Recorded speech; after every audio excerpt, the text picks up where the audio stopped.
ఎక్కడ ప్రయాణం చేస్తున్నాం? బస్సు విజయవాడ జనాల బస్సు ప్రస్తుతం సాయిబాబా దాటేసాం. వంగపూడి సాయిబాబా సెంటర్ రాబోతున్నాం. నీ పేరు అబ్బాయి సుబ్రహ్మణ్యం. బస్సు ఎక్కినందుకు ధన్యవాదాలు.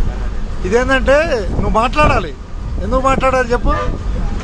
మీ వాయిస్ ప్రపంచం మొత్తం మీద ఈ వాయిస్ వెళ్ళుద్ది.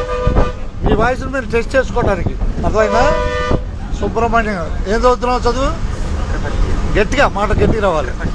ధన్యవాదాలతో. ఓకే. ఈ వాయిస్ అనేది నీకు ప్రపంచం మొత్తం టచ్ అవుద్ది. అదృష్టం అంటే ఉపయోగపడుద్ది. అర్థమైందా? పుట్టుతో ఎవరు హీరోలు కాదు, ఉచితంగా ఏది లభించదని చెబుతాను. నోట్ చేసుకో బాయ్. ధన్యవాదాలు. ఉండదన్నట్టే. ధన్యవాదాలంటే ధన్యవాదాలే. నువ్వు టెస్ట్ చేసుకో. నీ వాయిస్ ఎలా ఉంటుందో టెస్ట్ చేసుకో. నేనంటే మొత్తం లాంగ్ లెంగ్త్లో మాట్లాడుతూ ఉంటాను. నాకు అది హాబీ. అర్థమైనా?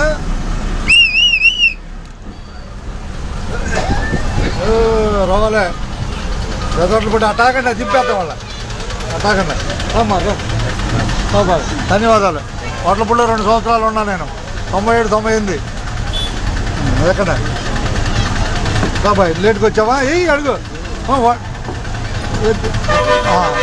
ఓకే వాళ్ళే లేటు రా బాయ్. కనీయా ఇంతసేపు చూపిస్తున్నా రావట్లా మీరు బయటికి.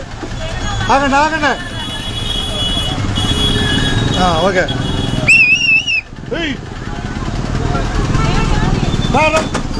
వాళ్ళే ఇదేనా బాయ్? అక్కడ చెట్లు ఆగినారు పట్టాము.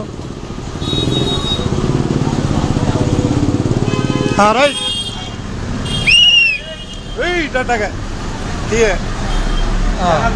Bus stand. ధన్యవాదాలు బస్సు ఎక్కినందుకు. హోటల్పూడిలో బస్సు బయలుదేరిందని చెప్పండి. టైం 5:35 అయింది. టైం హోటల్పూడిలో. అందరూ ధన్యవాదాలు. కాపీకి ఇచ్చేస్తాను. ధన్యవాదాలు బస్సు ఎక్కినందుకు.